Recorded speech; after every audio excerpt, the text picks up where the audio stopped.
नमस्कार, mid cap मंत्रा में आप सभी का स्वागत है। मैं हूं सुमित और आप सभी को पहले तो बहुत बहुत शुभकामनाएं चैत नवरात्रि की और साथ साथ गुड़ी पड़वा की भी। मार्केट्स के अंदर थोड़ा सा उतार चढ़ाव है, हायर लेवल से थोड़ा हल्का होकर बाजार कामकाज कर रहा है लेकिन अभी भी हरे निशान में ही, चाहे निफ्टी हो, सेंसेक्स हो, निफ्टी बैंक हो। निफ्टी बैंक तो इनफैक्ट अभी भी निफ्टी को आउट परफॉर्म कर रहा है और मिड कैप स्मॉल कैप भी एटलीस्ट ब्रॉडर मार्केट्स भी तेजी में ही कामकाज कर रहे हैं। तो बाजार में वैसे खरीदारी है लेकिन खरीदारी की इंटेंसिटी पहले ही कंपैरिजन में थोड़ी सी कम होते हुए दिखाई पड़ी है। मिड कैप 50,000 के ऊपर अभी भी ट्रेड कर रहा है और फ्लैट टू पॉजिटिव साइड पर है और स्मॉल कैप इंडेक्स भी फ्लैट टू पॉजिटिव साइड पर कामकाज करता है, 0.5% ऊपर रादर। आगे बातचीत करेंगे मार्केट्स में, बहुत सारे स्टॉक्स भी उन पर चर्चा करेंगे, कुछ जानकारों से भी जुड़ेंगे, लेकिन पहले रुक कर लेते हैं हेडलाइंस का। बाजार में नए रिकॉर्ड का सिलसिला कायम। निफ्टी, सेंसेक्स और निफ्टी बैंक नए शिखर पर। इंट्राडे में निफ्टी 22,700 के पार निकला और मिड कैप और स्मॉल कैप में अब हल्की बढ़त।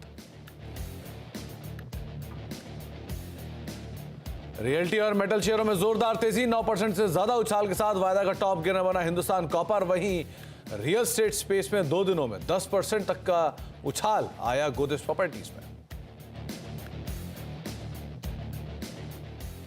एक्सिस बैंक में हुई 3 करोड़ से ज्यादा शेयरों की ब्लॉक डील। बेन कैपिटल के शेयर बेचने की खबर, शेयर में हल्की बढ़त। वहीं करीब 94 लाख शेयरों की डील के बाद 4% से ज्यादा फिसला ग्लैंड फार्मा। जेफरीज की रिपोर्ट के बाद वेल्थ मैनेजमेंट कंपनियों की तेजी। ब्रोकरेज ने खरीद की राय के साथ नुवामा पर 6,000 और 361 पर 900 रुपए का दिया लक्ष्य। आनंद राठी भी दौड़ा। 12 अप्रैल को शेयर बायबैक पर होगा फैसला। सोने चांदी में तेजी बरकरार, रिकॉर्ड ऊंचाई पर पहुंचा सोना। 71,100 के पार निकले भाव। चांदी भी 82,000 के करीब कायम। सेंट्रल बैंक की खरीदारी और डॉलर में कमजोरी से कीमतों को मिल रहा सपोर्ट। इस साल मॉनसून होगा मेहरबान। Private weather forecast agency Skymet का ऐलान, कहा सामान्य से 102% होगी बारिश। जुलाई अगस्त में ज्यादा बरसेंगे बादल। पश्चिमी भारत में होगी ज्यादा बारिश।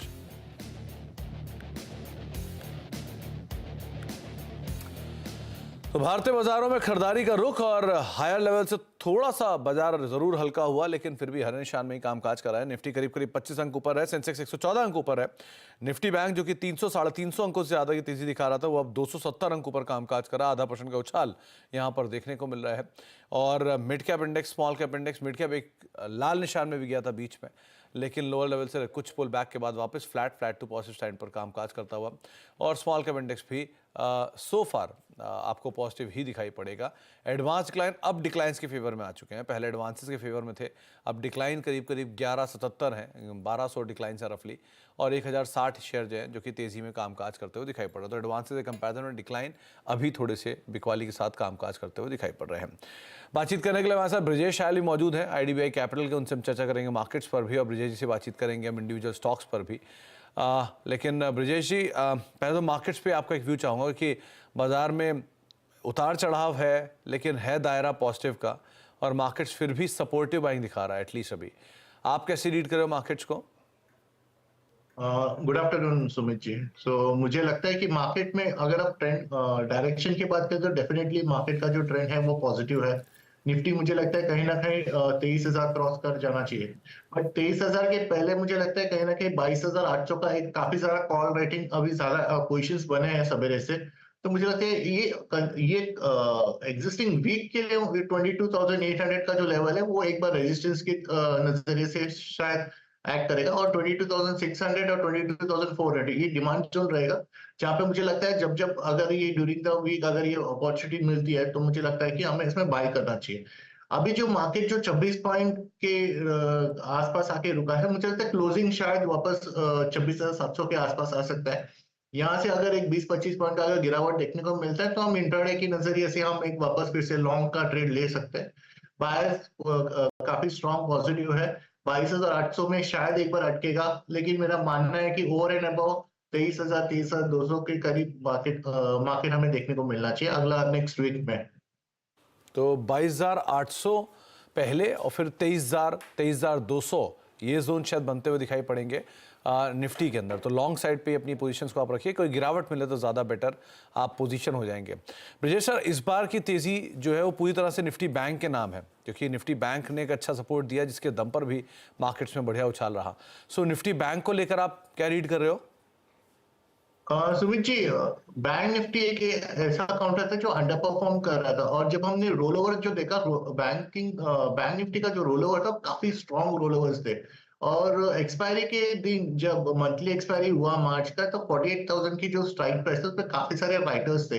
जैसे एक्सपायरी के बाद जैसे हमारा पहला दो तीन दिन का ट्रेड देखने को मिला, वहां पे ये पोजिशंस कटते हुए नजर आए। एग्जैक्टली वही हमने देखा है लास्ट वीक में बैंक निफ्टी में वीकली चार्ट्स पे ट्रायंगल पैटर्न ब्रेकआउट आया है, और इसका टारगेट 50,000 के करीब आता है।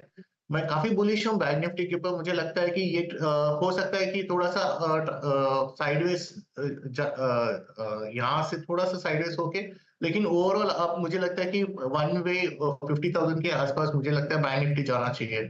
काफी स्ट्रॉन्ग पॉजिटिव हो। 48,000 का जो लेवल था जहां से ब्रेकआउट दिखा था, तो ऑन द वे डाउन नीचे की तरफ मुझे लगता है अभी 48,000 काफी स्ट्रॉन्ग बेस रहेगा, और वो लेवल शायद नहीं टूटेगा। जो ब्रजेश सर अभी की तेजी होगी निफ्टी बैंक की, वो कौन ड्राइव करेगा? अब तक तो एसबीआई, आईसीआईसीआई खींच के लाए, एचडीएफसी ने कुछ हद तक सपोर्ट किया, सो अब यहां से तेजी कौन ड्राइव करेगा? बेसिकली आज का जो मोमेंटम है वो आईसीआईसीआई में ज्यादा है। मुझे लगता है आईसीआईसीआई का जो परफॉर्मेंस है वो सही रहेगा, और कोटक बैंक में उतना वेटेज नहीं है, बट मुझे कहीं ना कहीं लगता है कि कोटक में भी एक अच्छा रिवर्सल देखने को मिल सकता है। तो आईसीआईसीआई, कोटक और कुछ हद तक एक्सिस बैंक जो सपोर्ट पे है, आज थोड़ी बिकवाली आई है, लेकिन बट देन मुझे लगता है एक्सिस बैंक में भी काफी अच्छा आपको मोमेंटम देखने को मिलेगा। इंडिविजुअल कॉल्स पे ब्रजेश सर आप कहाँ बैट कर रहे हो, कौन कौन से स्टॉक्स पे? तो बेसिकली मैं मिड कैप के स्टॉक्स पे मेरा ध्यान है। आज मॉइल एक स्टॉक है जहां पे काफी अच्छा momentum, volume breakout, delivery volume देखने को मिला है, तो मुझे लगता है मॉइल में हमें ध्यान रखना चाहिए। इसको 324 के स्टॉप लॉस से हमें लॉन्ग करना चाहिए, करीब करीब 10% का मूव मिलना चाहिए। 375 का टारगेट रहेगा मॉइल में। आज हमने देखा कि रियलिटी स्टॉक्स जैसे कि डीएलएफ, शोभा, कोल्टे पाटिल, इन स्टॉक्स में भी एक मोमेंटम देखने को मिला है। तो मैंने कोल्टे पाटिल में एक ट्रेड सेटअप देखा है मैंने। मुझे लगता है कोल्टे पाटिल को 490 के स्टॉप लॉस से लॉन्ग करना चाहिए। 545 का टारगेट रहेगा कोल्टे पाटिल के लिए। और एक है जहां पे मुझे लगता है कि काफी अच्छा डिलीवरी वॉल्यूम्स देगा, शिल्पा मेडिकेयर, इसमें भी एक अच्छा ट्रेड सेटअप है। 515 के स्टॉप लॉस से हम लॉन्ग करेंगे इसको 565 के टारगेट के लिए। तो शिल्पा मेडिकेयर 565 के टारगेट्स के लिए, कोल्टे पाटिल दूसरा नाम रहेगा जिस पे आप लॉन्ग जा सकते हो, और मॉयल 375 रुपए के टारगेट्स के लिए आप यहाँ पर भी बेट कर सकते हो। आपने रियल एस्टेट की बात की कोल्टे पाटिल के जरिए, एक बार गोदरेज प्रॉपर्टी को और देख लीजिए कि वहाँ पर भी एक बढ़िया तेज़ी देखने को मिल रही है कल और आज 2 दिनों में। हालांकि अब थोड़ा ब्रीदर ले रहा है हायर लेवल से, तो नए लॉन्ग्स बनाना तो अभी लग नहीं रहा कि ऑलरेडी बढ़िया तेज़ी आ चुकी है। तो क्या करना चाहिए जिनके पास पोजीशन है उनको? मुझे लगता है इसमें कहीं पे भी रियलिटी ये सेक्टर, मुझे नहीं लगता कि कहीं पे भी सब मेजर प्रॉफिट बुकिंग आएगा। मुझे लगता है कि ये पोजीशंस राइड करना चाहिए। ये और रियलिटी एक स्पेस है जो मुझे लगता है ये वीकली बेसिस पर आउट परफॉर्मर रहेगा। गोदरेज में और एक 100-150 पॉइंट का मूव और देखने को मिल सकता है गोदरेज प्रॉपर्टी में, तो मुझे लगता है पोजीशंस होल्ड करनी चाहिए। तो पोजीशंस को होल्ड करनी चाहिए। तो इकोनॉमी के जुड़ी हुई एक और इम्पॉर्टेंट खबर भी आते हुए दिखाई पड़ रही है, जहां पे इस साल का जो पहला मॉनसून अपडेट आ गया है। Private weather forecast agency Skymet ने साफ कर दिया है कि इस साल मॉनसून मेहरबान रहेगा। और इस खबर पर ज़्यादा डिटेल के लिए हमारे साथ मनीषा गुप्ता मैम मौजूद भी हैं। मनीषा मैम, एक स्ट्रॉन्ग मॉनसून के नंबर्स का अनुमान स्काईमेट की तरफ से एटलीस्ट आ चुका है, क्या डिटेल है? बहुत ही बढ़िया खबर मॉनसून की तरफ से, जहां पर स्काईमेट अपनी पहली ऑफिशियल फोरकास्ट आज कर चुके हैं, और 102% of long period average monsoon का यहां पर फोरकास्ट भी है। इसका मतलब है कि ये नॉर्मल मॉनसून है। उससे पहले ऑफकोर्स 2 महीने आपको अच्छी खासी गर्मी यहां पर सहनी पड़ेगी, काफ़ी सारे हीट वेव वाले दिन भी हैं, लेकिन मॉनसून की शुरुआत और मॉनसून की प्रोबेबिलिटी नॉर्मल है। ये एक बहुत बड़ा पॉजिटिव है एग्रीकल्चर और इंडियन इकोनॉमी दोनों ही तरीके से। हमेशा इंपॉर्टेंट रहता है ये देखना कि मंथ वाइज डिस्ट्रीब्यूशन यहाँ पर कैसा रहेगा। तो जून के महीने में जो ऑनसेट है मॉनसून का और जिस तरह की बारिश है वो बाकी महीनों से कम बताई जा रही है, बिकॉज एल निनो का ट्रांजिशन यहाँ पे ला नीना की तरफ होगा, तो वो समय हमेशा थोड़ा सा डिफिकल्ट होता है और इसलिए जून थोड़ा सा यहाँ पर फंस सकता है। लेकिन उसके बावजूद भी प्रोबेबिलिटी ये है कि हम 95% की बारिश तो इस महीने में भी देख लेंगे। बेहतरीन बारिश जताई जा रही है कि आप जुलाई और सितंबर में देखेंगे, जहाँ पर 100% ऑफ LPA से ज़्यादा बारिश होने की उम्मीद उम्मीद है, लेकिन इसके बीच में अगस्त में एक थोड़ा सा पॉज या डिप बारिश में आपको देखने को मिल सकता है। अब बात आती है ज्योग्राफिकल डिस्ट्रीब्यूशन की, तो यहाँ पर स्काईमेट का मानना है कि अच्छी खासी बारिश आप साउथ में और वेस्ट में और नॉर्थ वेस्ट में यहाँ पर देख पाएंगे। तो इन हिस्सों में यहाँ पर अच्छी खासी बारिश रहेगी। जो ईस्ट या नॉर्थ ईस्ट वाला हिस्सा है वो यहाँ पर थोड़ा सा फंस सकता है। जो स्टेट्स हैं जैसे कि बिहार, झारखंड, ओडिशा और वेस्ट बंगाल, यहाँ पर बारिश कम रहने की उम्मीद है। स्काईमेट का ये भी कहना है कि महाराष्ट्र में इस बार अच्छी खासी बारिश होने की उम्मीद है और स्पेशली मुंबई के लिए जिस तरह की बॉम्बे की बारिश होती है उसके लिए भी आप तैयार रहें। अच्छी खासी बारिश यहाँ पर भी रह सकती है। तो मुंबई में एक बढ़िया बारिश की उम्मीद लगा के चल सकते हैं और महाराष्ट्र में एक जोरदार बारिश रहेगी। इनफैक्ट पूरे वेस्टर्न बेल्ट में, नॉर्दर्न साइड पे भी अच्छी बारिश होने का अनुमान है। बहुत बहुत शुक्रिया मनीषा मैम ये तमाम डिटेल हमारे तक शेयर करने के लिए। इसके अलावा दूसरा बड़ा फोकस आज जो बाजार का है वो है इन्फोसिस। नंबर्स भी हैं, ऑब्वियसली बात है, आईटी के नंबर्स अवेटेड है, लेकिन बैंक ऑफ अमेरिका सिक्योरिटीज़ की तरफ से एक रिपोर्ट आई है। क्या है तमाम डिटेल इस रिपोर्ट को लेकर, इस पर बातचीत करने के लिए हर्षदा हमारे साथ स्टूडियो में मौजूद भी हैं। तो हर्षदा, अब इन्फोसिस थोड़ा ब्रीदर ले रहा है लेकिन दिन आ ही रहे हैं धीरे धीरे आईटी के करीब। जी हाँ, अगले हफ्ते इनफैक्ट इन्फोसिस के नतीजे आएंगे। इस फ्राइडे को टीसीएस के साथ पारी की शुरुआत होगी, लेकिन बोफा का फोकस साफ है इन्फोसिस पर और यहाँ पर एक अपग्रेड आया है, बाय कॉल दे रहे हैं। टारगेट सबसे पहले मैं आपको बता दूं करीब 1785, यानी कि मौजूदा भाव से कम 24% तक के अपसाइड की गुंजाइश इस समय इन्फोसिस में उभर कर आ रही है। ये बोफा का मानना है। बोफा बेसिकली कहता है कि कैलेंडर ईयर 22 में एक खासा अंडर परफॉर्मर था इन्फोसिस निफ्टी के सामने, लगभग 40% या अंडर परफॉर्म कर चुका है। अब उस अंडर परफॉर्मेंस में एक रिवर्सल आएगा, यानी कि वो अंडर परफॉर्मेंस पलटती हुई दिखाई देगी। अगर आप इसके इमीडिएट पीयर टीसीएस या इमीडिएट कॉम्पिटिटर टीसीएस से कंपेयर करेंगे तो टीसीएस के मुकाबले अब स्टॉक करीब 20% के डिस्काउंट पर कारोबार कर रहा है और ये दो बड़े कारण हैं कि इस शेयर में अब अपग्रेड आना चाहिए और खरीदारी शुरू करनी चाहिए। लेकिन आउटलुक कितना मजबूत है, तो FY26 पर बोफा का मानना है कि कंपनी कम से कम 9% तक की रेवेन्यू ग्रोथ दिखा सकती है। वो एक कारण है इस स्टॉक को पसंद करने के लिए। अब इसके पीछे 2-3 कारण हैं। एक कारण यह है कि बैंकों की तरफ से बेज़ल 3 पर खर्च बढ़ने लगेगा आने वाले समय में, इस लिहाज से वो FY26 के लिए 9% ग्रोथ इस समय कैलकुलेट करने लगे हैं। दूसरी तरफ सैप भी अपग्रेड के लिए जाएगा तो वो एंटरप्राइज बिजनेस के लिए एक अच्छी खासी कमाई कराएगा। लेकिन यही नहीं, इस साल जो अमेरिका में चुनाव होने वाले हैं भारत की तरह और कई सारे राज्यों देशों की तरह, यूएस के चुनावों के बाद जो ट्रांसफॉर्मेशनल आईटी स्पेंड्स थे वो फिर से पिकअप करते हुए दिखाई देंगे। ये एक और वजह है कि FY26 को लेकर बोफा काफी ज्यादा आश्वस्त है। याद रखिएगा अगले हफ्ते कंपनी के नतीजे आने वाले हैं और इन नतीजों में आगे का आउटलुक साफ होने के आसार हैं। अब बोफा ये स्पेसिफिकली कहता है कि जो भी खराब चीज आनी है वो इसी क्वार्टर में निपट जाएगी, वो आगे एक्सटेंड होने के आसार नहीं है। इसीलिए इन्होंने FY26 का जो EPS का अनुमान है वो लगभग 4% से बढ़ाया भी है। ये कुछ कारण हैं कि इन्फोसिस पर दरअसल बोफा काफी बुलिश है और कह रहा है अपग्रेड कर रहे हैं, ये सही समय है स्टॉक खरीदने का। 1785 रुपए के टारगेट्स के लिए खरीदारी की राय इन्फोसिस में, और सही समय जो कि लास्ट लाइन थी अजदा की, ये सबसे सही समय है। बैंक ऑफ अमेरिका ऐसा मान रहा है कि आप इसमें बेट कर सकते हैं। ब्रिजेश, आप कैसे देख रहे हो इन्फोसिस को? बहुत बहुत शुक्रिया हर्षदा वैसे तो हमारे साथ मौजूद रहने के लिए। इन्फोसिस वर्सेस टीसीएस दोनों ही हैं अभी तो, लेकिन आज टीसीएस बैकफुट पर है, इन्फोसिस फ्रंट फुट पर है। 1.5% की तेजी है। क्या करें इन्फोसिस में और टीसीएस में? सुमित जी, मुझे लगता है देखो ठीक है, बोफा का जो अपडेट है 20-24% का रिटर्न है, बट अगर टेक्निकली हम देखते हैं तो इसमें इन्फोसिस ने 200 दिन के मूविंग एवरेज पे आया है और काफी ओवरसोल्ड में है, तो एक टेक्निकल बाउंस तो डेफिनेटली मुझे नजर आता है। यहाँ पे एक गैप है 1550 के आसपास, तो मैं ट्रेडिंग की अपॉर्चुनिटी नजरिए से इसे देखूंगा। 1550 1560 ये एक ट्रेडिंग अपॉर्चुनिटी मुझे इसमें दिखाई दे रहा है, तो मैं वो डेफिनेटली वो प्ले करूंगा। और अगर हम टीसीएस की बात करते हैं स्पेसिफिकली, तो टीसीएस में भी उस फॉर्मेशन दोनों ही ऑपोजिट है, जबकि टीसीएस में मुझे लग रहा है कि थोड़ा सा डिस्ट्रीब्यूशन है, जो हालांकि 3-4 दिन का जो 4000 रुपए का जो लेवल है वो रेजिस्टेंस की तरह एक्ट कर रहा है। हो सकता है कि टीसीएस शायद थोड़ा सा करेक्ट कर जाए नीचे, हम इन्फोसिस में एक 60-70 पॉइंट्स का एक ट्रेड यहाँ पे बाइंग अपॉर्चुनिटी ट्रेड कर सकते हैं। ओके, आज ब्रिजेश पूरा मेटल पैक तेजी में है और मिड कैप में ज्यादातर सारे नाम हैं। हिंदुस्तान कॉपर 10% ऊपर, वेदांता 3.5% ऊपर, सेल वहां पर भी खरीदारी। सो मेटल स्पेस से कोई नाम आप पिक कर पा रहे हो क्या?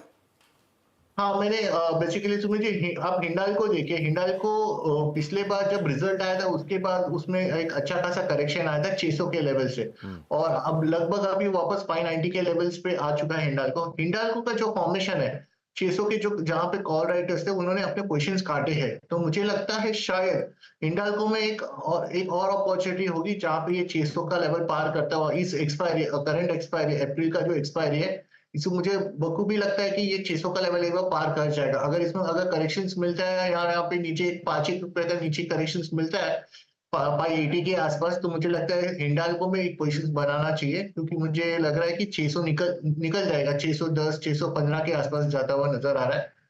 बाकी रिस्क रिवॉर्ड रेशियो के हिसाब से आप देखोगे तो हिंद कॉपर वगैरह काफी चल चुके हैं। टाटा स्टील भी मुझे लग रहा है कि कहीं ना कहीं थोड़ा सा करेक्शंस में हमें बाय कर सकते हैं। मेटल्स, रियलिटी मेटल्स, ये स्पेस जो है मुझे लगता है ये अगले हफ्ता 10 दिन तो डेफिनेटली परफॉर्म करता रहेगा।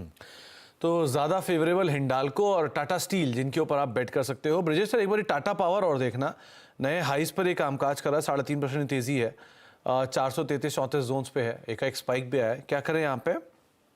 Tata power no doubt positive है इसमें। हालांकि हमने आज 420 के करीब हमने इसमें एक ट्रेड सेटअप बांधा है इसमें, तो मुझे लगता है 420 तो शायद नहीं देखने मिलेगा। 5 रुपए का करेक्शन मिलता है तो मुझे लगता है फिर से हमें बाइंग ढूंढनी चाहिए इसमें, क्योंकि 450 का टारगेट रहेगा, कैश में लेना चाहिए, एफओ में ट्रेड ना करें। इसे 450 के टारगेट्स के लिए कैश में एक buying opportunity clear cut weekly और मंथली टाइम में काफी पॉजिटिव है। और ये मुझे लगता है अगर मिलता है 5 रुपए का करेक्शन तो इसमें फिर से बाइंग अपॉर्चुनिटी ले लेना चाहिए। स्टॉप लॉस इसका 402 का रहेगा। 2 का एक स्टॉप लॉस, और लॉन्ग साइड पे आप टाटा पावर को अदरवाइज देख सकते हैं। अच्छी तेजी इसमें आज देखने को मिल भी रही है। ब्रेक का वक्त हो गया है, ब्रेक के बाद लौटेंगे और आज एक और इंटरेस्टिंग रिपोर्ट आई है वेल्थ मैनेजमेंट कंपनीज को लेकर, उस पर बातचीत करेंगे। हमारे साथ यतिन मौजूद होंगे और साथ ही साथ हम बातचीत करेंगे खिलाड़ियों के अपडेट पर भी, कुछ और स्टॉक्स पर भी। छोटे से ब्रेक के उस पार आप देख रहे हैं मिड कैप मंत्रा और करीब 18 अंकों पर निफ्टी है। तेजी हल्की पड़ती जा रही है लेकिन अभी भी है हरे निशान में ही निफ्टी। सेंसेक्स करीब 104 अंकों पर अभी कामकाज कर रहा है। निफ्टी बैंक 250 अंकों पर है, तो सबसे बढ़िया आउट परफॉर्मेंस वहीं से आते हुए दिखाई पड़ रही है। हालांकि निफ्टी बैंक की भी तेजी थोड़ी कम हुई है, लेकिन फिर भी एटलीस्ट हरे निशान में कामकाज कर रहा है। और मिड कैप स्मॉल कैप में अगर नजर डालेंगे तो वहां पर भी हो रहा है फ्लैटिश टोन पे ही कामकाज। मिड कैप लाल निशान में आ चुका है वापस, और स्मॉल कैप बिल्कुल फ्लैट हो चुका है। 1/4% के आसपास बढ़त वहां पर देखने को मिल रही है। तो बाजार में हायर लेवल से थोड़ी बिकवाली है, लेकिन अभी भी इंटेंसिटी ऑफ फॉल इतना तेज नहीं हुआ है। तो एडवांस डिक्लाइन में डिक्लाइंस फेवर में है मार्केट के, लेकिन मोर लेस अब 50-50 का रेशियो मान के चलिए। 1260 शेयर ऐसे हैं जो कि बिकवाली में है, और 985 शेयर ऐसे जो कि तेजी में सोफार कामकाज कर रहे हैं। लेकिन आज वेल्थ मैनेजमेंट स्पेस के ऊपर भी बाजार का फोकस रहा है, जिनमें आज तीनों के तीनों शेयरों में एक एक्शन है। 2 में ब्रोकर रिपोर्ट भी आई है और तीसरे में एक खबर भी है। पूरा अपडेट लेते हैं, यतिन हमारे साथ मौजूद भी हैं। तो यतिन, आज वेल्थ मैनेजमेंट स्पेस फोकस में क्या है डिटेल? Good afternoon Sumit. देखिए, जहाँ तक कि ब्रोकरेजेस का सवाल है, 2 स्टॉक्स पे जेफरीज ने कवरेज रखा है, नुआमा वेल्थ और 360 वेल्थ मैनेजमेंट, जो कि पहले IIFL वेल्थ था। नुआमा पे 6000 रुपये का टारगेट है और 361 पे 900 रुपये के टारगेट के साथ खरीदारी की सलाह है। ऑब्वियसली जिस हिसाब से मार्केट में मोमेंटम है और जिस हिसाब से GDP ग्रोथ होने वाली है, ऑब्वियसली वेल्थ मैनेजमेंट का कारोबार बहुत अच्छी तरीके से ग्रो होगा, ऐसा ब्रोकरेजेस का मानना है। इनफैक्ट जो मिडिल इनकम है और वेल्थ मैनेजमेंट कंपनियों की स्थिति है वो काफ़ी ओवरऑल मजबूत दिखाई पड़ रही है। ओवरऑल AUM ग्रोथ भी बढ़िया हो रहा है वेल्थ मैनेजमेंट कंपनी का, और जो आगे जाके जो कैरीड इंटरेस्ट मिलने वाला है, जो कमीशंस मिलने वाले हैं, उसकी भी आय में काफ़ी अच्छा इजाफा होगा। और शायद आपको 20 से 25% के बीच में वेल्थ मैनेजमेंट ग्रो करती हुई दिखाई पड़ेंगी प्रॉफिट साइड पे। ऑब्वियसली अगर हम बात करें तो बड़े प्लेयर्स जो हैं उनको फ़ायदा जाता होता हुआ दिखाई पड़ेगा। और FY24 से FY27 में सालाना मुनाफा लगभग 20 से 22% की ग्रोथ का अनुमान लगा रहा है जेफरीज। क्लियरली ये 2 स्टॉक्स तो फोकस में हैं ही, लेकिन तीसरा जो स्टॉक है वो आनंद राठी वेल्थ, वो भी लगभग 6-7% की बढ़त के साथ आज सुबह खुलता हुआ नजर पड़ा। यहाँ रीजन ये है कि 12 अप्रैल को जो बोर्ड मीटिंग होने वाली है उसमें बोर्ड बायबैक के पे ऊपर भी विचार करने वाला है रिजल्ट्स के साथ। तो कहीं ना कहीं वेल्थ मैनेजमेंट कंपनीज फोकस में है, खास करके आनंद राठी, जहां बायबैक की जो कॉर्पोरेट एक्शन है उसके पीछे शेयर में अभी भी लगभग 5% की बढ़त बनी हुई है। तो आनंद राठी 5-5.5% ऊपर ये स्टॉक कामकाज कर रहा है और नुवामा यहाँ पर भी एक अच्छी तेजी देखने को मिल रही है। बहुत बहुत शुक्रिया यतिन, ये तमाम डिटेल हमसे शेयर करने के लिए। नुवामा करीब 5200 के जोन्स में, लेकिन आनंद राठी में एक अच्छी तेजी है, 3934 के आसपास ये स्टॉक कामकाज करता हुआ दिखाई पड़ रहा है। एक बढ़िया अप मूव है, हालांकि 361 जो है वो अभी फ्लैटिश टोन पे ही ट्रेड कर रहा है। खिलाड़ियों का अपडेट भी ले लेते हैं, किस तरह का सिचुएशन यहाँ पे देखने को मिल रहा है। 3 हफ्ते के जो विजेता हैं इस हफ्ते उनका कंपटीशन है, तो उसमें समित चौहान हमारे साथ हैं और एलकेपी के रूपक डे है और एंजल वन के समित चौहान है और शेर खान बाय बीएनपी पारिवारिक के जतिन गेडिया है। रिटर्न वाइज आपकी स्क्रीन पर है, जतिन फ्लैट टू पॉजिटिव है लेकिन लीड कर रहे हैं। समित करीब 1% के नेगेटिव रिटर्न के साथ पोर्टफोलियो उनका कामकाज कर रहा है और रूपक का पोर्टफोलियो करीब 4.25% के आसपास का नेगेटिव रिटर्न यहाँ पर उनके पोर्टफोलियो में देखने को मिला। तो ओवरऑल सो फार रिटर्न पॉजिटिव है, फ्लैट है, लेकिन लीड फिर भी जतिन गेडिया ही कर रहे हैं। ब्रेक का वक्त है, ब्रेक के उस पार आज हम बातचीत करेंगे नो योर कंपनी में, और नो योर कंपनी में आज हमारे साथ बातचीत करने के लिए ई पैक ड्यूरेबल्स के को फाउंडर अजय सिंघानिया सर मौजूद रहेंगे, जिनसे हम कारोबार को लेके, बढ़ते अभी अपकमिंग जो गर्मियां हैं उसको लेके इनकी किस तरह की विस्तार योजना है और बाकी डिटेल क्या है, इन सब पर हम बातचीत करेंगे छोटे से ब्रेक के उस पार। फिलहाल मिनट कैप मंत्रा में इतना ही। नमस्कार।